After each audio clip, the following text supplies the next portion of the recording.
Әр аймақ еліміздегі жағдайдың айнасы іспетті. Сондықтан әр облыстың өзіндік ерекшелігін ескере отырып, қалай дамып жатқанын білумен үнемі назарда ұстап отыру аса маңызды.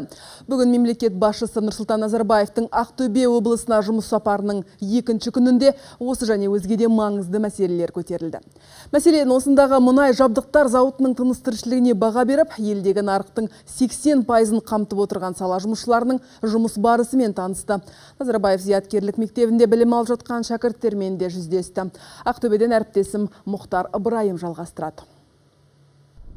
Елбасы сапарының екінші күні. Жұмыс кестесі таңертеңнен тығыз. Нұрсұлтан Назарбаев әуелі мұнай жабдықтарын шығаратын зауытқа барды. Мұнда индустриялық бағдарламаның аяқ алысымен танысты. Биыл аймақта 10 жоба жүзеге асады. Өңірде экономиканы алға бастайтын зауыт баршылық. Бұл еліміздегі мұнай жабдықтарын шығаратын бірегей кәсіпорын. Жылына 500 мың дана сорғылау штангаларын шығарады. Жер қойнауындағы қара алтынды ұңғылау үшін таптырмас жабдық. Кәсіпорын отандық нарықтың 80%-ын осындай өнімдермен қамтамасыз етіп отыр. Жақын арада Ресей, Иран және Түркменстан нарығына шығу көзделуде. Зауыт заманауи қондырғылармен жабдықталған. Соңғы үлгідегі мамандары жергілікті, бірақ оқыған, тоқығаны бар. Шетелдік инженерлердің тәжірибесін игерген көбі. Елбасы сол жаңа қондырғылардың құлағында ойнайтын шеберлердің жұмысымен зауытта шығарылатын өнімдермен танысып көрді. Былтыр Швейцариядан 2 жаңа қондырғы алдырдық. Біз өндірісті кеңейтуді жоспарлап отырмыз. Еңбек өнімділігін кем дегенде 1,5 есе арттыру ойда бар. Қазір кәсіпорында 215 адам жұмыс істейді. Олардың дені елбасымен әңгімелесті. Мұндай зауытта жұмыс істегенде, істемегенде арманда. Жаңа өндірісте жұмыс істеп жатсыңдар. Өте үлкен, осында жаңа өндіріс көрмесіңдер. Bir адамға $100 мың продукция шығарасыңдар жылына. Ол деген өте үлкен. Мысалы, тепловоз шығаратын заводтың да өндіріс өнімі сондай. Синтетикте сондай. Жылдан жылға біз мұнайлы ел болғаннан кейін мұнай шығаратын қондырғылар әр уақытта керек болады. Мемлекет басшысы жергілікті бизнесмендермен де сұхбаттасты. Былтыр ғана тағайындалған жаңа әкімге сеніммен қарайтынын жеткізді. Әр аймақта жиған тәжірибесі мол Бердібек Сапарбаевпен қатар жергілікті жұртшылыққа да жүктелген міндеттер көп. Бердібека Сапарбаева я вам назначил акимом. Очень опытный, в 3 областях работал. Соратник мой боевой, поддерживаю я его. Әкіміз өте орынды. Қазір қиын заманда осындай әкімдерден қуаныштымын. Біледі, конкретные шаруаны біледі. И мы поддерживаем руководство области, и нас поддерживают, поэтому в таком тесном контакте мы будем работать. Потому что у меня, как Тюбинску, такое отношение. Огромная область, и промышленная, и нефтяная, и сельскохозяйственная, малый и средний бизнес. Бәр жағынан ылғи, халқы да жақсы.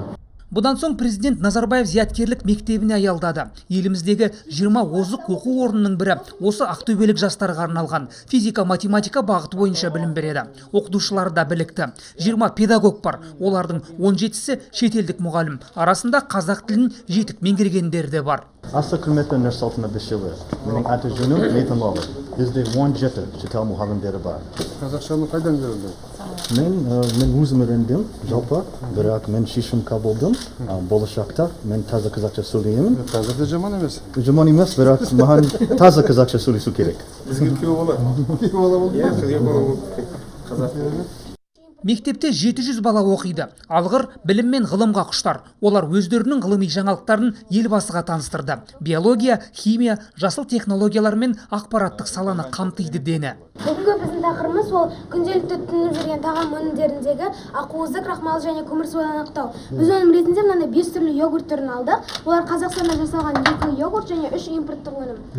Біз ең бірінші осы өнімдердің крахмалын анықтадық. Тәжірибемізде біздің 2 жергілікті өнім жақсы нәтиже көрсетті. Ал қалған 3 шетелдік өнім нормадан тым көп. Қазақстанда жасалған тағамдарды күнделікті тұтынуға және де осы жергілікті өнімді басқа елдерге сатуға кеңес береміз.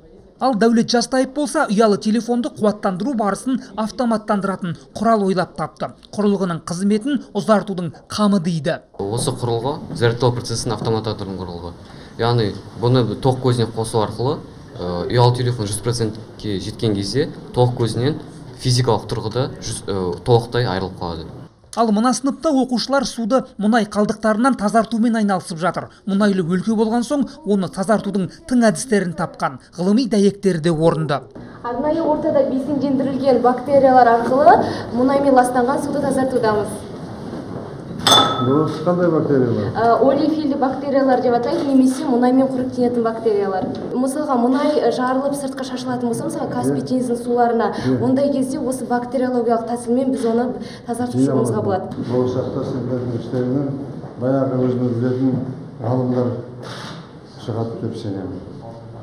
Біз мұнайлы елміз, қазір мен де дүние жүзіндегі тәжірибені зерттеп жатырмын. Мұнайдың шығаруын көбейту үшін не істеу керек? Мына микробтарменен қазір бидайдың, өсімдіктердің өсуін 300%-ке өсіретін, суды пайдалануда 30%-ке төмендететін микробтар бар. Ізденсеңдер бәрін табасыңдар. Табысты болыңдар. Заманауи білім ордасынан түлеп ұшқан жастардың отандық ғылымға да қосар үлесі көп болмақ. Бұған елбасы сенеді. Индустрия, инновацияның көшін бастайтындар зияткерлік мектептен түлеп ұшпақ. Елге керек мамандар даярланады мұнда. Үш тілді еркін меңгерген, отансүйгіш рухы асқақ. Ең бастысы өз ісінің нағыз маманы болмақ. Барлық оқушылар бізде ғылыми жобамен айналысады. Қазіргі таңдың өзінде бірнеше оқушыларымыздың жобалары республикалық деңгейде конкурстарға, байқауларға шығып жатыр. Сонымен қатар бір-екі жобаны өндіріске де енгіздік. Жалпы осы мына физика, математика бағытында және мына компьютерлік технологиялар бағытында жақсы жобалар жасалып жатыр. Мемлекет басшысы жастар форумына да қатысты. Жастық, жігер, еңбек деп аталады. Жүзден жүйріктер Ақтөбеде бас қосты. Металлург, спортшы, әнші, мұғалім бәрі осында. Ұзын саны 3000-нан асып жығылады. Жиын ел тәуелсіздігінің 25 жылдығына арналған. Нұрсұлтан Назарбаев жастар алдында сөз сөйлеп, білім қууға, ел игілігі үшін еңбектенуге шақырды. Қазақстан атты азат елдің, кең байтақ жердің ертеңгі иелері сендерсіңдер, мен осыны айтып келемін күнде. Қазақстанның әр өңірінде мен жастармен жиі кездесемін. Себебі осы 25 жыл бұрын 1991 жылы тәуелсіздікті жариялаған кезде өмірге келген жастар бүгін 25 жасқа келіп, өмірге белсене қатынасып, еңбек етіп жатқан жастарсыздар. Бұл мүлдем басқа ұрпақ. Қазақстанда жаңа ұрпақ тәрбиеледік. Әрбір кездесуде сендердің көздеріңнен нұр, жүректеріңнен жалын көремін. Біздің жастарымыз білімді серік еткен мақсатты ұл қыздар. Елімізге сендердің отаншылықтарың, білімдерің менен жетістіктерің өте қажет. Мен сендерді жастық жалын менен, жігерлі рухпен еңбек етуге шақырамын. Елімізде жастардың жан-жақты білім алып, өрлеуіне мүмкіндік мол. Болашақ дипломмен ауылға жасыл ел барлығы жастар үшін. Тек мүмкіндікті қалт жібермеу керек. Елбасы жастардың келешегіне үлкен үмітпен қарайтынын айтты. Жүктелген міндеттерді осал емес. Ел абыройын асқақтататын да, тәуелсіздігін тұғырлы ететін де осылар. Еліміздің абыройын асқақтатып, мәртебесін биіктете түсіңдер, жас қырандар. Мен сіздерге сенемін. Сондықтан да мемлекет осы тәуелсіз жылдардың ішінде білім беруге, тәрбиелеуге көп көңіл бөлді. Елдің алдында балабақшаны 100% жасөспірімдерді тәрбиелейміз деген мақсатқа жетіп келе жатырмыз. 1000-нан артық мектептер салынды. Ол мектептер бұрынғы мектептер сияқты емес. Ең дүние жүзінің бірдей Назарбаев университеті ашылды. Зияткерлік мектептер ашылды. Басқа да оқу орындары біздің жастарымызға өмірге сай білім беру үшін барлық жұмысты жасап отырмыз. Біздің ұрпақ осының барлығын жасап, сендердің қолдарыңа тапсырады. Сол кезде қасық қанын қағанша тәуелсіз Қазақстанды жақтайтын, қорғайтын сендер боласыздар.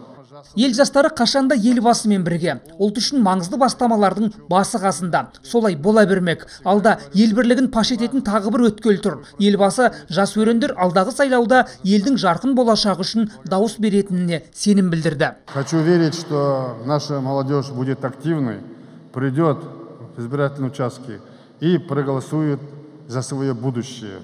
Елбасы бастады, жастар қоштады. Лайым солай болған, бүгін де солай болды. Жігерлі жастар бірінен соң бірі сахнаға шығып, Нұрсұлтан Назарбаевқа лебіздерін арнап жатты. Алғыстарын айтты. Шетелде оқып жүргенде менің курстастарым сұрайтын: сен байдың баласысың ба, қымбат оқу ақысын қалайсың төлейсің деп. Сонда мен оларға мені оқуға жіберген президент деп мақтанышпен айтатынмын. Қарапайым отбасынан шыққан студенттің оқуын мемлекет төлейтінін естігенде, олар қызығып, тіпті қызғанып қарайтын. Талапты жастарын қолдайтын президенттерің бар, сендер бақыттысыңдар дейтін. Иә, шынымен де біз бақытты ұрпақпыз. Сарыарқаны салтанатпен сән қылып, бар әлемді мойындатқан таң қылып, ел басым бар еңкеймеген еңсесі, өнегесі тұрар мәңгі жаңғырып, ер есімі ел есінде мәңгілік, қалатыны жазылмаған заңдылық. Жастар тілектерін әнмен әрлеп, бимен өрнектеді. Форумға жиналған жастардың делебесін қоздырып, патриоттық сезімдерін нығайтты. Бір ел, бір тағдыр, бір ел басы. Бүгінгі жас толқынның таңдаған жолы осы.